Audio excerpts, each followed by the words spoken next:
Muy buenos días y bienvenidos a este tiempo devocional.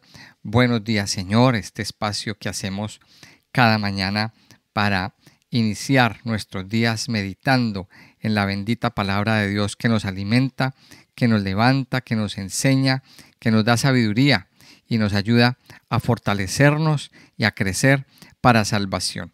Mi nombre es Carlos Muñoz y desde aquí les doy un saludo bien especial a todos los oyentes, suscriptores, no suscriptores, hermanos en Cristo, hermanos en la fe, discípulos y todos aquellos que a esta hora se conectan y escuchan esta palabra y esta enseñanza. Recomendarles y recordarles también que escuchen este audio hasta el final, que lo compartan con otras personas, que le den me gusta al contenido y que se suscriban si no lo han hecho.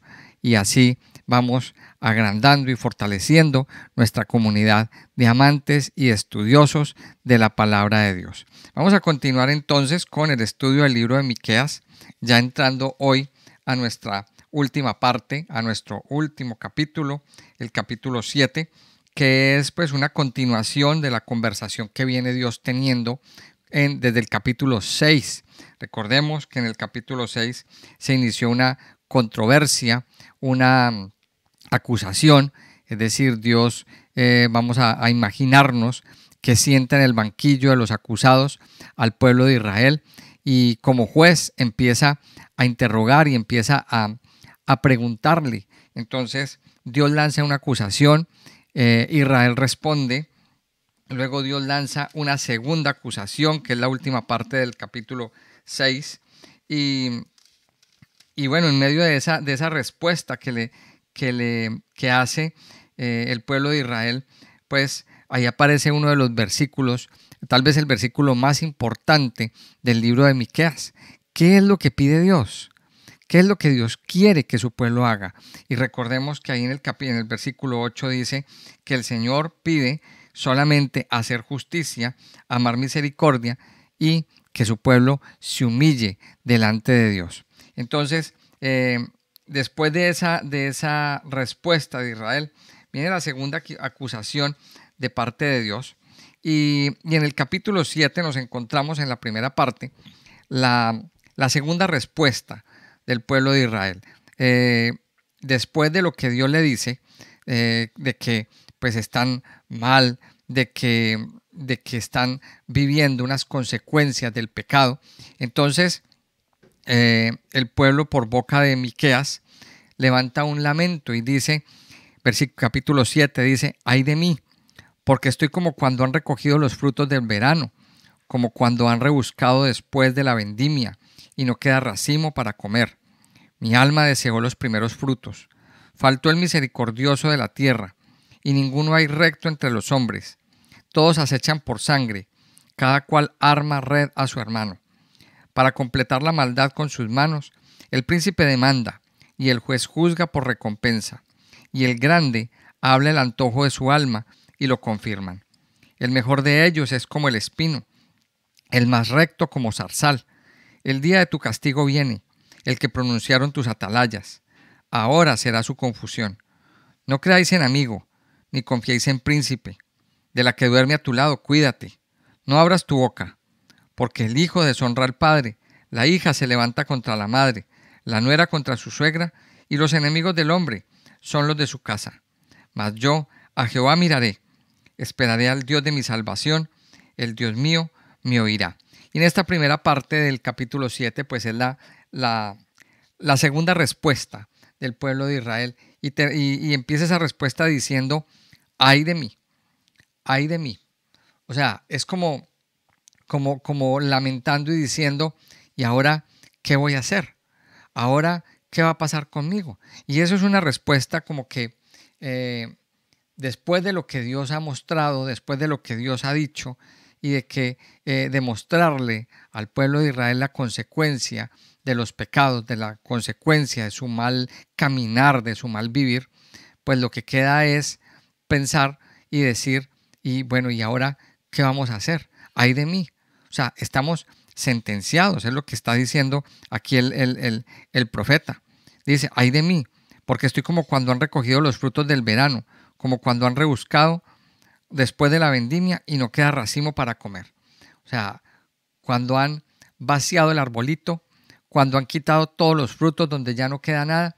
Y recordemos que había una ley que cuando se hacía cosecha, esto era una ley en Israel, cuando se estaba haciendo la cosecha, pues no se recogía todo.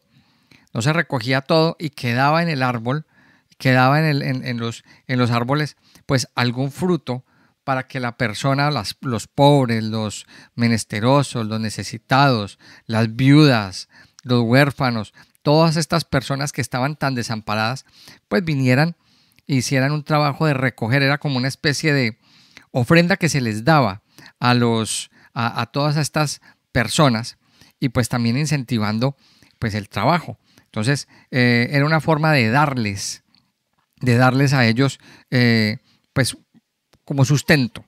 Entonces por eso Dios mandó a que no se recogiera todos los frutos. Pero dice aquí que estoy como cuando han recogido los frutos del verano, como cuando han rebuscado de la vendimia y no queda racimo para comer. O sea, vaciado por completo. Vaciado, desamparado. O sea, esa es la expresión. Dice, mi alma deseó los primeros frutos, dice aquí en este primer versículo. Luego dice, habla de la realidad, dice, faltó el misericordioso de la tierra, no hay ninguno recto entre los hombres, todos acechan por sangre, cada cual arma red a su hermano. O sea, era tan fuerte la decadencia que había a nivel social en toda esta sociedad, que dice aquí el profeta, faltó el misericordioso y no hay ninguno recto, no hay persona buena.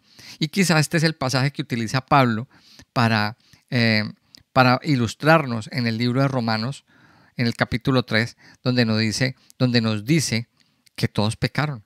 No hay quien haga justicia. Todos los hombres, la raza humana, está corrompida. Esta es la expresión que toma el apóstol para indicarnos de que no hay ninguna esperanza, no hay forma de poner la esperanza en otra persona, en otro ser humano que venga y nos ayude, porque todos estamos en igualdad de condiciones. Ahora, aquí quiero hacer un paréntesis, y es que es muy importante estudiar el Antiguo Testamento, porque eso nos va a permitir comprender desde una perspectiva correcta el Nuevo Testamento. ¿Qué es lo que ha sucedido? Que hemos estudiado el Nuevo Testamento, pero olvidándonos de la perspectiva del Antiguo, y entonces lo hemos entendido mal. Lo hemos entendido mal. Y aquí muchas de las cosas que citaba el Señor Jesucristo, porque entre otras el Señor Jesús citó mucho a Miqueas cuando hablaba y cuando daba sus sermones. Él citó mucho a Miqueas, citó mucho a Isaías también. Entonces, miremos que es importante tener claro de dónde vienen esas palabras. Y aquí nos está conectando con lo que dice Romanos 3. No hay ninguno recto, ninguno hay recto entre los hombres. Todos acechan por sangre, cada cual arma red a su hermano. Y luego dice, y para completar el versículo 3, o sea, para el colmo, entonces el príncipe demanda, el juez juzga por recompensa y el grande habla el antojo de su alma, o sea, el capricho de su alma, y lo confirman. O sea, lo que ese grande, lo que ese poderoso desea, pues inmediatamente le es concedido. Miremos cómo estaba la situación. Y esto nos deja ver, pues también, cómo está la situación hoy en día. Porque esto que nos marca aquí Miqueas hace como 3000 años, pues es como si estuviéramos mirando un documental de lo que está pasando hoy en día en nuestra sociedad. Es lo mismo, exactamente lo mismo. Estamos viviendo la misma situación. Falta el misericordioso en la tierra, no hay hombres rectos. Todos los que dicen ser buenos, luego se les descubre que tienen cualquier cantidad de cosas oscuras en sus hojas de vida y en sus vidas secretas. Es más, tienen dobles vidas. Y luego nos dice que la corrupción que hay en el gobierno, en el sector gubernamental. Es una cosa tremendamente fuerte. Dice que el juez juzga por recompensa. O sea, si no hay un pago, pues entonces ellos no trabajan. Y, y dice, y por recompensa. ¿Y recompensa de quién? Ah, recompensa de los que pueden pagar para que la justicia, para que los veredictos salgan a su favor. O sea, salen a favor del rico, salen los veredictos a favor del poderoso y siempre en contra del que no tiene. Siempre en contra de aquel que no tiene recursos. Más adelante nos dice, nos da una situación, nos dice algo. Dice, el mejor de ellos es como el espino, el más recto como zarzal.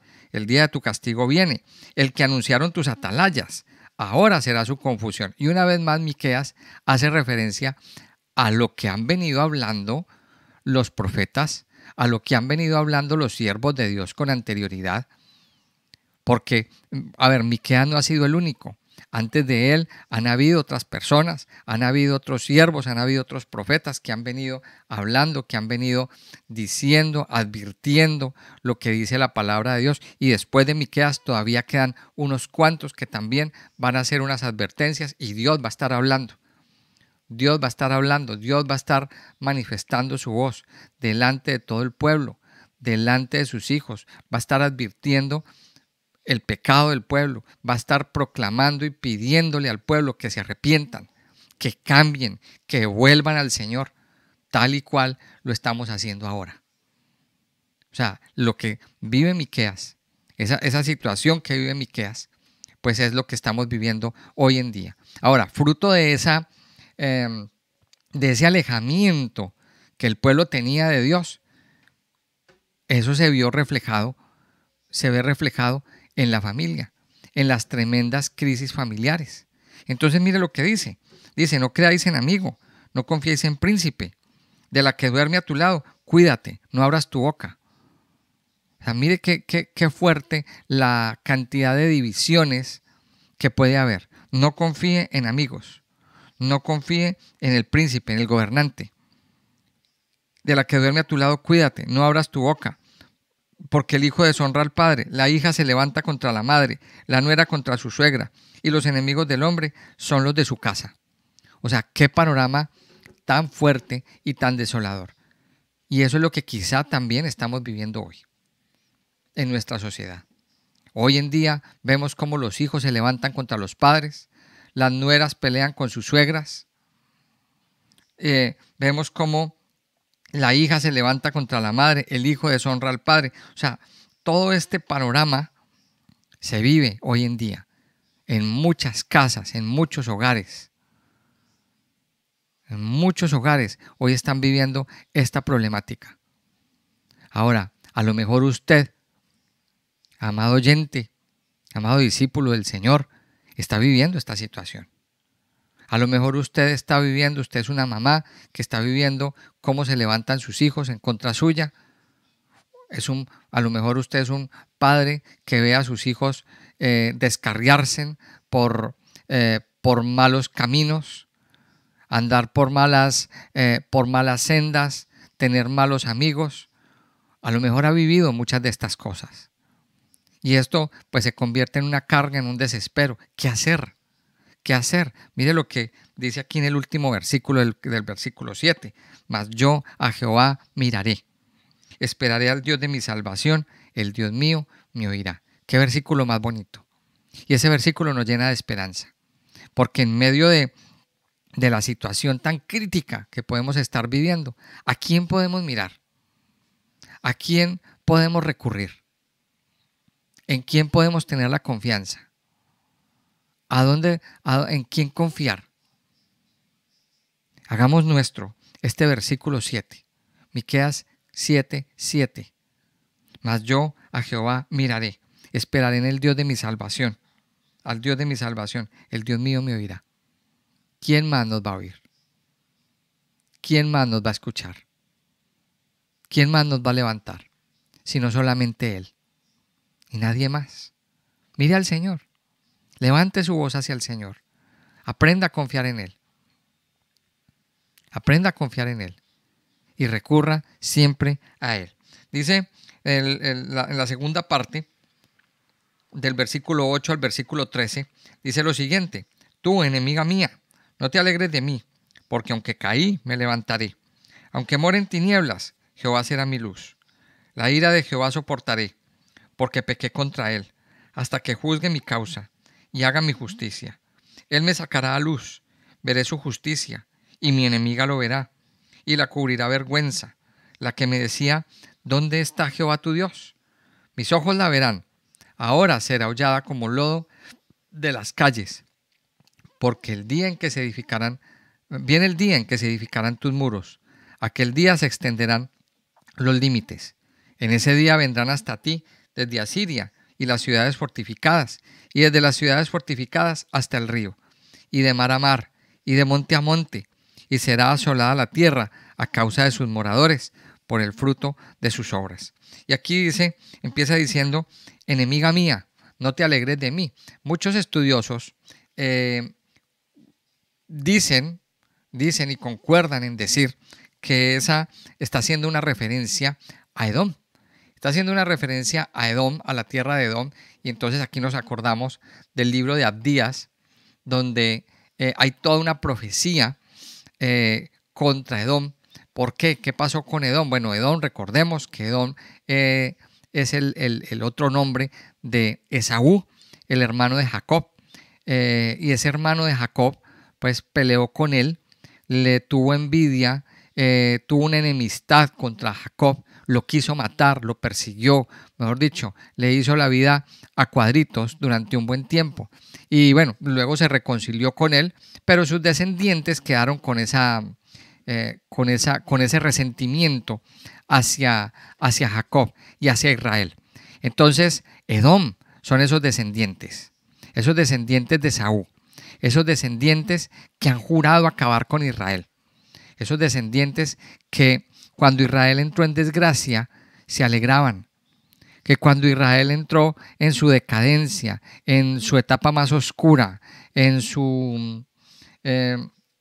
cuando vinieron y lo invadieron, cuando le secuestraron a gente, cuando lo sitiaron, cuando estaba pasando todas las que estaba pasando, ellos se alegraron, ellos se rieron, se mofaron de Israel. Entonces dice aquí hace referencia probablemente, otros creen que Roma, pero bueno, también es que tenemos que entender que Roma desciende de Edom, y es lo mismo. Entonces, enemiga mía, no te alegres de mí, porque aunque caí, me levantaré. Miren lo que está diciendo aquí, la respuesta del profeta y la respuesta de Israel. Una respuesta a nivel profética. Aunque caí, me levantaré. Aunque more en tinieblas, Jehová será mi luz. O sea, miren la situación. La situación y lo que tenemos que pensar nosotros como siervos, como hijos de Dios. Y en nuestro caminar muchas veces caemos. En nuestro caminar muchas veces pues tomamos decisiones equivocadas, caemos. Pero la clave no está en estar caído. La clave está en cuántas veces me levanto. En levantarnos. En levantarnos. Esa es la clave. En Proverbios 24 dice: porque 7 veces cae el justo y vuelve a levantarse, mas los impíos caerán en el mal. Y eso es lo que está diciendo aquí en este versículo 8 de Miqueas. Aunque caí, me levantaré. Y cuando somos justos, dice, recordemos siempre lo que dice Proverbios: 7 veces cae el justo y vuelve a levantarse. Y ahí está la clave, en levantarnos cada vez. En levantarnos cada vez. Y dice: aunque more en tinieblas, Jehová será mi luz. El Señor será nuestra luz. Y es ahí donde nosotros tenemos que aferrarnos a la promesa de Dios, aferrarnos a que el Señor no nos va a permitir dejarnos caídos. Ahora, cuando caemos, tenemos que hacer como una especie de evaluación. ¿Por qué caímos? ¿Por qué nos vino esto? Y si es un pecado que nos llevó a eso, pues arrepentirnos, limpiarnos y levantarnos, reconciliarnos con Dios, volver otra vez, nuestra mirada a Dios. Dice, aunque caí, me levantaré. Jehová será mi luz. Dice, la ira de Jehová soportaré, porque pequé contra él, hasta que juzgue mi causa y haga mi justicia. Y él me sacará a luz. Y dice, veré su justicia. Y mi enemiga lo verá y la cubrirá. La cubrirá vergüenza. La que me decía, ¿dónde está Jehová tu Dios? Esa enemiga o ese enemigo que tiene Israel y que tenemos nosotros, siempre está vociferando, diciendo, ¿y dónde está Dios? Siempre está levantando su voz diciendo, ¿y dónde está Jehová tu Dios? ¿Por qué tu Dios te deja caer? ¿Por qué tu Dios permite que llegues tan hondo? Aquí está, dice, mis ojos la verán, ahora será hollada como lodo de las calles. El Señor siempre nos levantará. Esa es la gran respuesta. Y a ese enemigo, ese enemigo que se levanta, que nos acusa, que se burla, tendrá su recompensa. Y es lo que hemos visto a lo largo de todo este libro de Miqueas y a lo largo de todos los profetas que ya hemos estudiado hasta ahora. Y es que hay una consecuencia por el pecado. Tarde o temprano esa consecuencia llegará. Tarde o temprano esa consecuencia le llegará al pecador, que no se arrepienta. A partir del versículo 11 viene una palabra de seguridad de la restauración, donde dice que viene el día en que se edificarán tus muros, aquel día se extenderán los límites. En ese día vendrán hasta ti desde Asiria y las ciudades fortificadas, y desde las ciudades fortificadas hasta el río, y de mar a mar, y de monte a monte, y será asolada la tierra a causa de sus moradores por el fruto de sus obras. O sea, Dios aquí ya empieza a prometer que después de esos días de tribulación, que después de esos días de aflicción, de esos días de oscuridad, dice que serán edificados los muros, se extienden los límites, se fortalece la tierra, las ciudades serán fortificadas. Mire, Dios trae restauración. Y aquí vamos a entender todo lo que hemos venido trabajando, todo lo que hemos venido estudiando. Y es que después de la tribulación, después de la aflicción, después de tocar fondo, el Señor viene a levantar. Y eso lo vemos, mire, esto lo vemos en lo que sucede hoy en día con las guerras. Las guerras todo lo destruyen, hay una cantidad de destrucción. Hay una cantidad de destrucción, una cantidad de desolación, se dañan construcciones, se dañan carreteras, se daña infraestructura, se derriban puentes, mejor dicho, la ciudad queda vuelta polvo, las ciudades quedan vueltas polvo. Pero luego viene el tiempo de la reconstrucción, el tiempo donde se recogen todas esas ruinas y empieza a reconstruirse las ciudades. Eso lo vivió Europa. Después de la Primera Guerra Mundial, después de la Segunda Guerra Mundial, toda Europa, casi toda Europa quedó devastada. Muchos pueblos quedaron arrasados. Pero vino el tiempo de la reconstrucción, vino el tiempo de hacer obras. Y si usted ve hoy las ciudades europeas, son ciudades prósperas, son ciudades que se han levantado, son ciudades donde hay unas infraestructuras grandes, bonitas, muy bonito todo lo que hay, pero ha logrado levantarse. Y es lo que dice Dios aquí. Después de la ruina, el Señor levanta.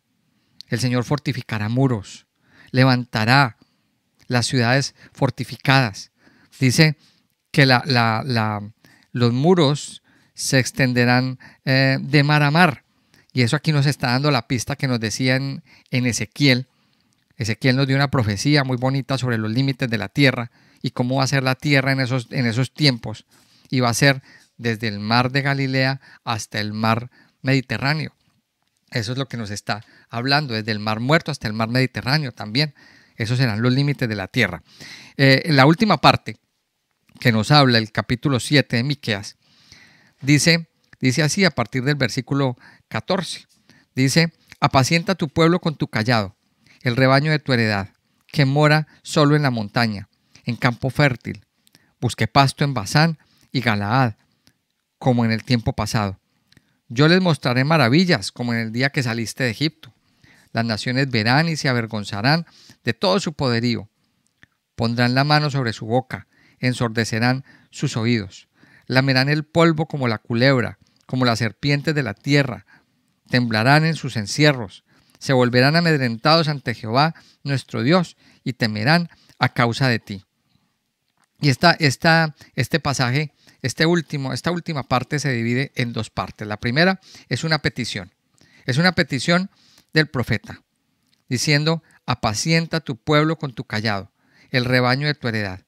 Ese pueblo que está solo en la montaña, este pueblo que está apartado, que se ha quedado solo, que se ha quedado allá como íngrimo, que se ha quedado tan desamparado, apaciéntalo. Entonces aquí está haciendo esta oración, levantando esta petición.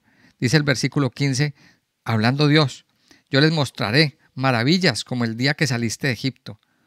Les mostraré maravillas. Dios dejará volver a ver maravillas, cosas espectaculares, cosas fuertes, cosas sobrenaturales. Dice: las naciones verán y se avergonzarán de todo su poderío. Pondrán la mano sobre su boca, ensordecerán sus oídos. Mire, y aquí esto nos habla de algo, y es que las naciones saben hablar unas cosas muy, muy fuertes, muy a veces palabras dolorosas. Y esto lo estamos viendo hoy con el tema de la guerra que se ha desatado en Israel.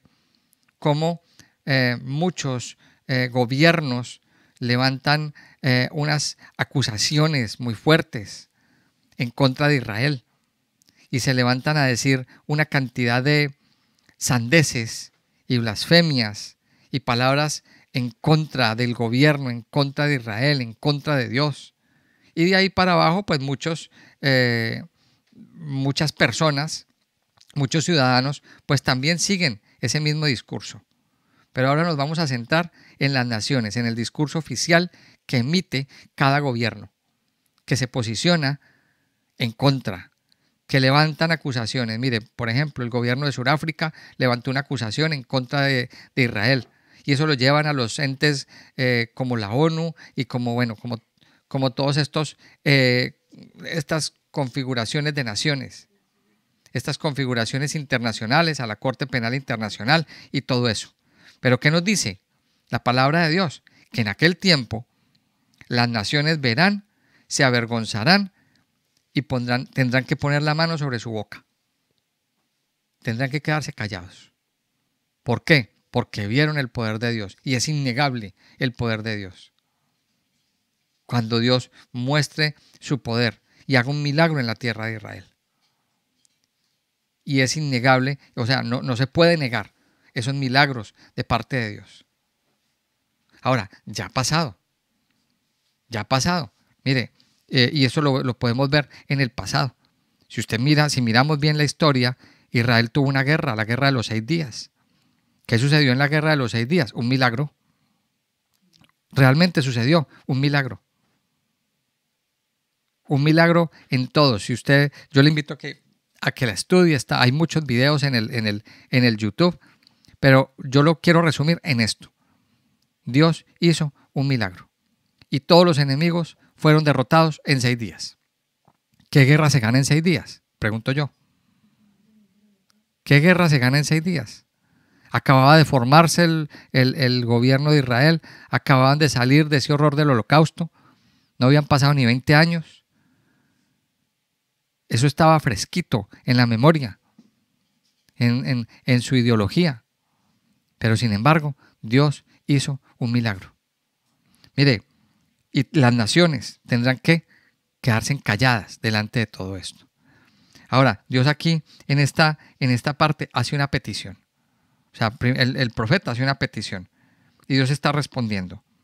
Pero del versículo 18 hasta el final, mire lo que dice. Termina el profeta con una oración de alabanza. Y aquí yo me quiero centrar y póngale mucha atención a esto que dice. ¿Qué Dios como tú, que perdona la maldad y olvida el pecado del remanente de su heredad, no retuvo para siempre su enojo, porque se deleita en misericordia? Él volverá a tener misericordia de nosotros, sepultará nuestras iniquidades y echará en lo profundo del mar todos nuestros pecados. Cumplirá la verdad a Jacob y a Abraham la misericordia, que juraste a nuestros padres desde tiempos antiguos. Y termina el libro de Miqueas con una oración de alabanza. Termina Miqueas alabando al Señor. Después de la tribulación, después de los días de oscuridad, levanta la voz diciendo en hebreo, Mikamoja, Mikamoja. Y es como una alusión también al nombre de Miqueas. Mikamoja significa ¿qué Dios como tú? ¿Qué Dios como tú?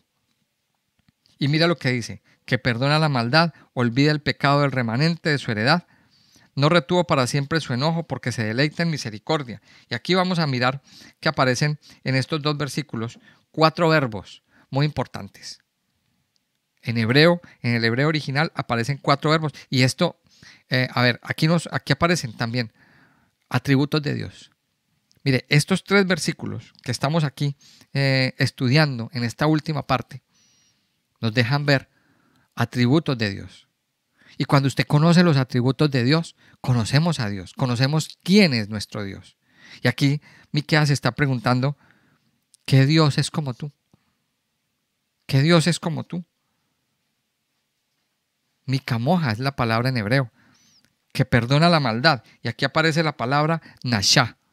Mira, aquí, como les decía, aparecen 4 verbos, 4 palabras en hebreo. Nashá. Nashá es perdón. Perdón de la maldad. Porque Dios perdona la maldad. Dios perdona la maldad. Pero siempre, siempre, aquí hay que hacer la advertencia. Y hago la advertencia. Dios perdona a aquel que se arrepiente. Siempre lo tenemos que tener muy claro. No es que Dios me perdonó la maldad y sigo como si nada. No, no es así. No es así, amado discípulo del Señor. Dios perdona a aquel que tiene una intención de no volver a pecar, de no volver a caer en lo mismo, de no volver a caer en la misma situación. Y entonces dice que Dios como tú que perdona la maldad, Nashá, y olvida el pecado del remanente. Y entonces aquí viene la segunda palabra, el segundo verbo, abar, pasar por alto. Donde dice perdona la maldad es pasar por alto. Dios pasa por alto ese pecado. Dice que olvida el pecado del remanente de su heredad. Olvida el pecado. Mire, Dios tiene perdón y olvido. Dios no es como los hombres que dicen perdono pero no olvido. Porque la filosofía de muchos hombres y de muchas personas en la tierra, de los seres humanos, es perdonar y no olvidar. Pero Dios dice aquí que perdona el pecado y pasa por alto, olvida, dice, perdona la maldad y olvida el pecado. Dice, y no retuvo para siempre su enojo, porque se deleita en misericordia. Se deleita en misericordia. Luego dice, Él volverá a tener misericordia de nosotros, sepultará nuestras iniquidades. Y ahí donde dice sepultará, aparece la palabra kabash, que es sepultar, aplastar la iniquidad. Kabash. Y luego dice, y echará en lo profundo del mar todos nuestros pecados. Aparece la cuarta palabra que es shalak. Shalak. Shalak es tirar hacia abajo, echar hacia abajo, arrojar hacia abajo, arrojar a lo profundo del mar nuestros pecados. Ahora, todo esto viene afirmado y hecho a través de un mediador. Y que lo entendemos en el Nuevo Testamento. El Señor nos deja ver y nos deja entender que el único que pudo llevar esos pecados al fondo, literalmente, porque nos dice la Biblia que el Señor, después de que murió en la cruz, bajó hasta el mismo infierno a predicarle a los espíritus encarcelados. Y allí dejó sepultado el pecado. El pecado quedó sepultado. El pecado quedó en el fondo, quedó en las profundidades. Nuestro pecado quedó allí. Mire, esta es la obra que el Señor hace. Y termina diciendo, cumplirás la verdad a Jacob y Abraham la misericordia que juraste a nuestros padres desde tiempos antiguos. Y así termina el libro de Miqueas. Este hermoso libro donde el Señor nos enseñó muchas cosas, sobre todo en un patrón que es clave: juicio, restauración y redención. Mire, juicio, ¿por qué? Porque Dios condena el pecado. Dios condena el pecado, pero quiere restaurar al pecador. Quiere restaurar a aquella persona que se alejó, a aquellas personas que se extraviaron. Dios condena el pecado. Dios no quiere el pecado. Él no lo quiere. Pero restaura al pecador que quedó afectado por ese pecado. Al pecador que se arrepiente. Siempre, siempre tenemos que hacer la aclaración. El pecador que viene delante de Dios, que entiende que necesita al Señor en su vida, que necesita ser restaurado, que está viviendo unas consecuencias devastadoras en su vida, debido al alejamiento, debido al extravío, debido al estar separado de Dios. Dios trae restauración. Y lo que hemos visto aquí en Miqueas es precisamente eso, cómo Dios condena el pecado, pero restaura al pecador que se arrepiente, y trae una promesa de redención para él. Miqueas nos enseñó, nos dio una promesa mesiánica, y nos da una pista más acerca del Mesías, que nacerá en Belén Éfrata, una ciudad pequeñita, un pueblo pequeñito, cercano a Jerusalén.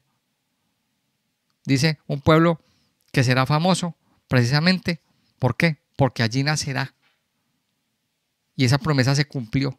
Es una de las pistas que nos permiten entender que Jesús es el Mesías prometido, el Redentor de Israel, el Redentor que estaban esperando, que estaba esperando el mundo, que estaba esperando la tierra. El libro de Miqueas nos da un mensaje de esperanza. Nos da un mensaje de esperanza. Y nos da un mensaje también pidiéndole al pecador que se arrepienta. Un mensaje de arrepentimiento. Una vez más lo encontramos en los profetas. Un llamado al arrepentimiento verdadero. Un llamado a un cambio de vida. Esto es un llamado a cambiar nuestras vidas, a cambiar nuestras formas, a convertirnos a Él. Ese es el verdadero llamado y es la enseñanza que extraemos de este libro. Y la esperanza de que ese cambio, de que esa redención solamente puede venir a través de un mediador. ¿Y cómo se llama ese mediador? Cristo Jesús.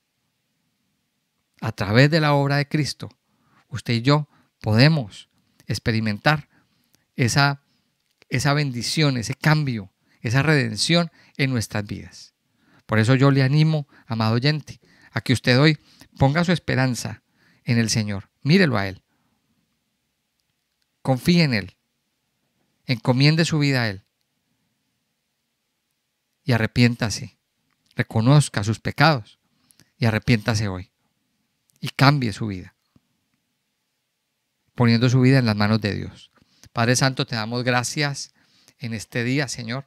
Gracias por regalarnos un día más, este tiempo donde podemos meditar en tu palabra, donde podemos recibir de ti, amado Señor, las enseñanzas, la sabiduría, Señor, la luz en medio de la oscuridad. Padre, gracias porque a través de este libro de Miqueas, tú nos has mostrado, Señor, las terribles consecuencias que trae el estar en pecado, el estar alejado de ti, Señor. Ayúdanos cada día, Señor, a tener conciencia de pecado, a entender que el pecado nos lleva a la muerte, que el pecado nos lleva a tener maldiciones en nuestra vida, pero que necesitamos salir de allí, Señor. Y la única persona capacitada para sacarnos de allí, la única persona cualificada para sacarnos de esa situación, de ese hundimiento en el que estábamos. Era el Mesías, nuestro Salvador, Jesucristo. Ha sido el único que calificó para sacarnos.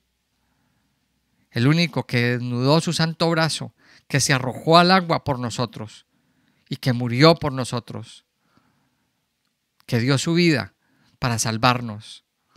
Ayúdanos, Padre, a entender que la vida de un hombre justo fue dada en la cruz para que nosotros tuviéramos vida, para que nosotros tuviéramos vida en abundancia, para que nosotros pudiéramos resucitar en Él, porque Él resucitó dándonos una nueva vida. Padre, te damos gracias. Hoy ponemos nuestra vida en ti, Señor. Hoy ponemos nuestros corazones en ti y te pedimos perdón, Señor, por nuestros pecados. Te pedimos perdón una vez más, Señor, por nuestras transgresiones, por la rebeldía, por la desobediencia, por todas estas actitudes que hubo en nuestras vidas, Señor. Y te damos las gracias, porque todo esto, Señor, quedó clavado en la cruz del Calvario. Y tú nos diste vida, Señor. Y tú nos das vida. Hoy, Señor, vamos a la cruz. Y yo le invito a usted, amado Hijo de Dios, que está desesperado, que no sabe qué hacer, que está lleno de problemas y de situaciones, quizá consecuencias del pecado, que vaya a la cruz. Yo le invito a que ahí en oración usted vaya y deje sus pecados en la cruz. Y dígale: Señor, hoy me arrepiento. Hoy me arrepiento, Señor, de mis pecados. Y dejo mis pecados clavados en la cruz. Y recibo la vida. Recibo la vida que viene de ti. Recibo la vida que solamente tú puedes darme. La vida que recibió Cristo para traernos vida a nosotros. Hoy, mi Señor, yo recibo la vida. Gracias porque tú cumplirás tu promesa. Gracias, mi Señor, porque a ti miraré y esperaré en el Dios de mi salvación. El Dios mío me oirá. Porque tú eres el que me ayuda a vivir cada día la verdad y la misericordia, Señor. Padre Santo, yo te alabo y te bendigo en este día, Señor. Te pido que derrames de tu bendición sobre todos aquellos que están orando conmigo en este día, Señor. Y que hoy, cada día, levantes los corazones, Señor, a ti. Las manos sean levantadas santas para ti, Señor. Yo te alabo, Padre, y te bendigo en el nombre de Jesús. Amén y amén.